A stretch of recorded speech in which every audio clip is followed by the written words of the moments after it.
Hello, and thank you very much for having me. I like the speakers to please turn on their camera if they can.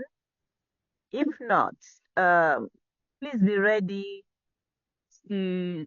I think the reaction is not doing much, it's only giving two options. Anyway, so I have a question to all the speakers, and that's why I'm asking you to turn on your camera if you can.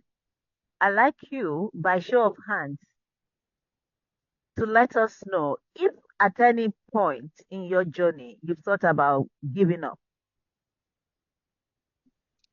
I have a question. How many people have thought about giving up? But yeah, exactly. But we didn't. So we are here today. So kudos to us all. Lessons for those coming behind us. There's going to be many times when you feel like giving up. There's going to be many times when you think, what have I let myself into? The most important thing is to find yourself in that situation. Do not dwell on it for too long. Do not wallow in it. Do something about it. And some of the things we can do about it are what we've been, hearing here this afternoon today. So my talk actually will be a kind of summary or wrap up. I try not to repeat too much of what's been said already because even though our experiences are different and unique, entrepreneurship carries the same ups and downs, dancing back and forth, like gently put it. And so, in my introduction will start my talk. So please pay attention. Like most people here, I come from a family of entrepreneurs, female entrepreneurs actually. From a very young age, help my mom. And growing up, everybody thought I was going to go into law because of my personality, what I do, how I do things. And I wanted to study law as well. But I chose to study nursing. And a lot of people were disappointed because they felt it's a waste of my brilliance. Because, I was a really brilliant student, got all the marks and everything. But that was what I wanted to do. I don't know. Well, but now I advocate for global health equity. So in a way, I haven't studied law, but I'm in that space as an entrepreneur, which is even double-edged because I'm advocating, I'm using my skills and knowledge. I'm in a space where advocacy is needed. So there you are. I'm still, on that path. So the first thing I'm going to say to all our aspiring entrepreneurs and even to those of us because when we have our events I always when my team puts out their post, I will go in there and I'll edit it and I put to learn to share, and they'll be thinking, well, these people are global thought leaders. I say, yeah, we will still learn. There'll be something to be learned. So the first thing I want to say is that knowing where we're going and how to get there is priceless. So it's important to know your why. Why am I starting this? Am I solving a global problem? Is it through the personal experiences? Is it because I want to make money? We've heard about money a lot today. So it's okay. You can talk about money. And I'm going to share my experience about money, entrepreneurship, especially social entrepreneurship with you. So once you know your why, that will guide you into who. The who will guide you into what. The what will guide you into when. And the when will now become the pinnacle of your journey. When to seek help, when to seek finances, when to learn more, when to know more, when to reevaluate, when to down tool, when to start again. You notice that in all of this, I haven't said when to give up because that's not an option. Okay? Now, let me talk about money briefly. Ambassador Adeshola was talking about you need to put aside money to do your business. Very important. Now, let me tell you how I arrived at putting money. Before I started my journey, I still have money, but not as much. I had money, lots of money, and I'll tell you why. I was working as a specialist practitioner. I haven't actually introduced myself. Never mind. I was working as a specialist practitioner in minimally invasive surgery and robotics. So as a specialist, I earn lots of money. I'm a consultant to industry because of my specialist background. I earn money. Now, and I do a bit of business because I didn't lose sight of what I learned from my mother. Now, when we started Zenith Global Health, because it was a social entrepreneur, I thought we don't have to make money. So I was pouring my money into it.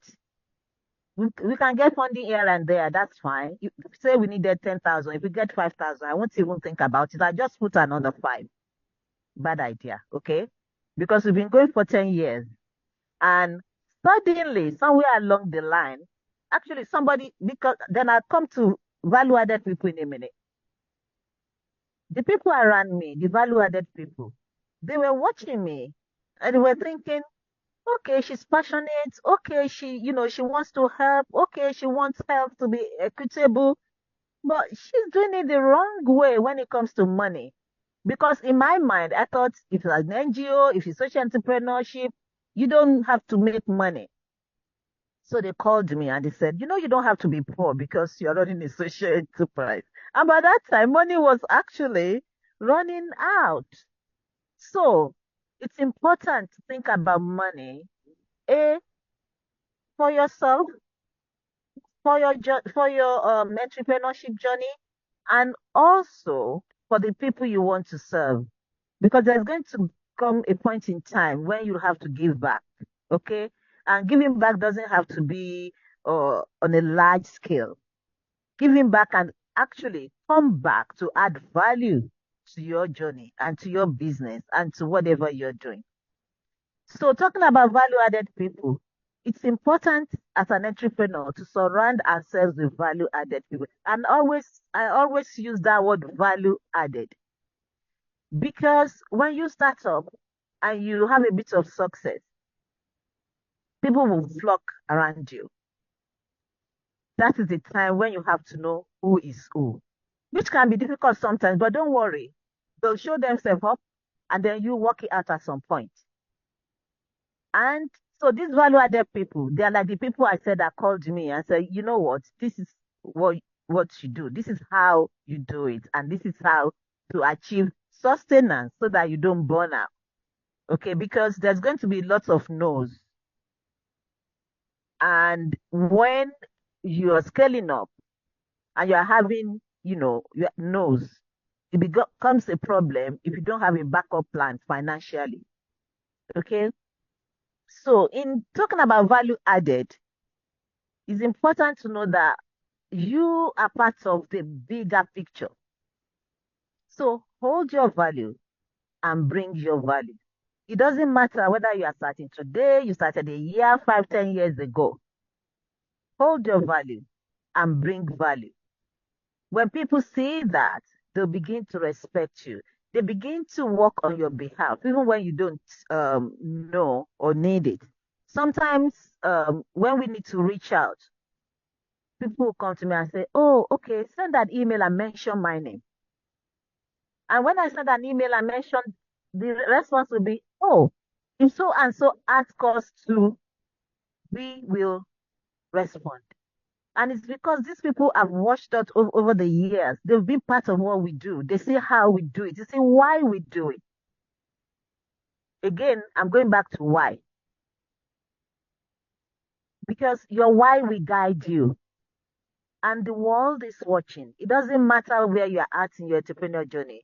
The world is watching. And it is that why, that value, that integrity that will draw value added people to you.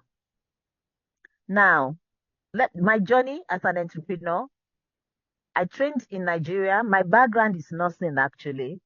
So I trained in Nigeria. I came here and continued to work in the NHS.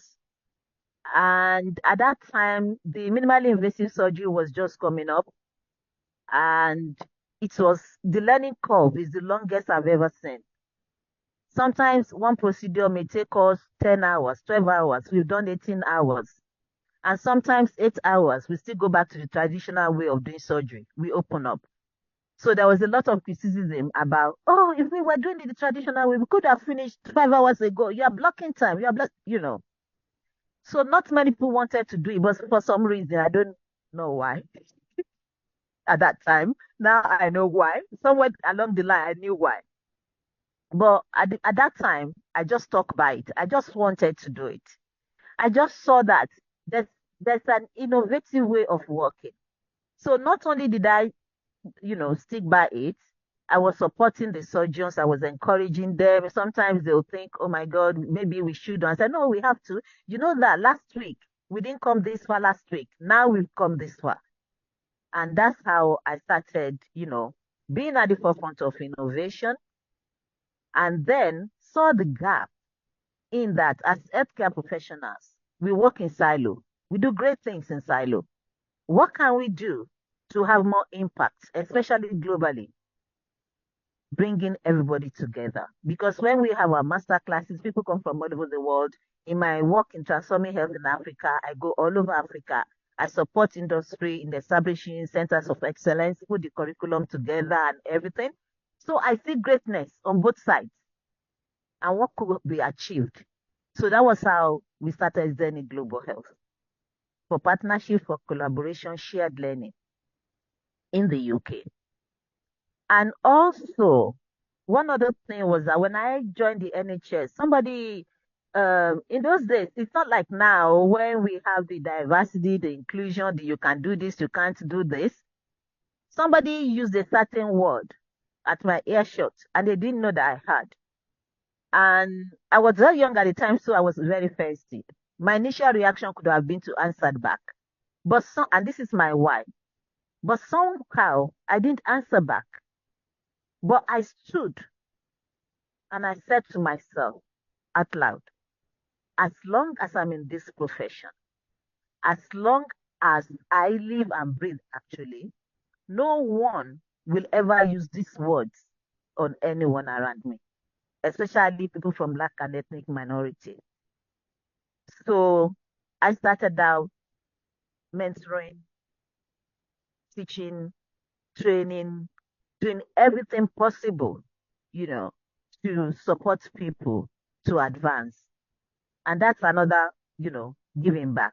And now a lot of them, if I put out anything, they want to be part of it because they knew how, we have fought together to achieve what we have now in this environment.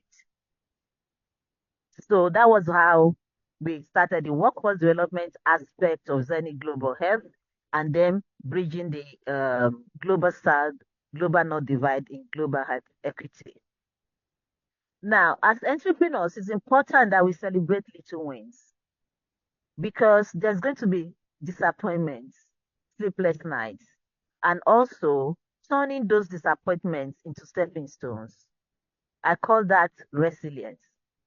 And they always say that if there's no room at the table, bring your own chair. I always put a twist to that. Don't bring just any old chair. Decorate your chair. Put crystals on it. Put different colors on it. So that when you are sat at that table, they will find it difficult to ignore you. They will notice your table. They will gravitate towards you. They will ask, what are you doing at this table? Whether cynically, whether nicely, that's the opportunity to say, actually, this is why I'm at this table. In closing, what I want to say is that maybe not in closing, I want to talk about self-care because we tend to forget. I'm guilty of this, but I'm mindful. I know most entrepreneurs are guilty. And Nina was talking about this earlier on.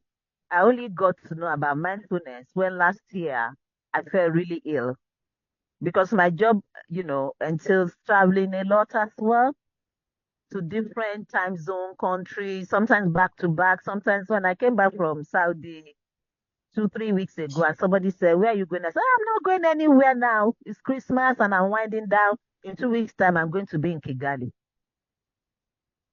So this is where self-care comes in. I then had to start mindfulness. I then have to start to tell myself, we tend to forget, but it's important to remind ourselves that we cannot pour from an empty vessel or empty jug. So self-care is important. Different ways, whatever suits, whatever works, especially in different environments, that we find ourselves. Now, make sure you foster trust. Make sure whatever happens to a person of integrity, make sure whatever happens, you stand your ground. You do not compromise. Entrepreneurship could be lonely, especially if you are in a journey that you want to achieve something. Especially when it's social entrepreneurship, is doubly hard because you need people to buy into your vision, into your dream, so that you can achieve and get to where you're going to. Do not give up. And this is my closing remark now. People will come into your life for a reason. When they exit, it's okay to be sad. It's okay to be disappointed. I've had people promising like until the last moment and they will disappoint. Yes, I will mourn it, but do something different. Some people, so if they are there for a reason, when that reason is fulfilled, they will leave. Mourn it, acknowledge it, move on. They are there for a season, 1 year, 2, 3 years. Thank God for the time they are with you. Make the best of the lessons learned and don't let it hold you down. And some will be with you for a lifetime. And when we talk about 10th anniversary, and recently when I was named as one of the 50 BAME healthcare leaders, somebody puts a comment, like half a paragraph. And when you read that comment, you can tell that that person held our hand 10 years ago. So there will always be people that will be with you for a lifetime. And now we are not only in Africa, we operate in different parts of, we're not only in the UK, we operate in different parts of Africa, UAE. Recently, we had delegates from Saudi Arabia and America, all over. And this was an organization. Please, if you forget anything that I said today, remember this. And I'm saying this publicly for the first time. I wanted to say it next year for our 10th anniversary. But I'm so moved and passionate and encouraged by this platform that I've decided to say it to you now. 10 years ago, somebody called us a one-off wonder. Here we are 10 years after and established across the world. If any of us here can do it, you too can do it. Thank you, Mahim. Thank you for the team. Thank you for your amazing work. I look forward to, long-time partnership with you. Thanks to everyone. Speakers have been inspired and attendees. Thank you for staying with us. There are a lot of people on this platform. Thank you.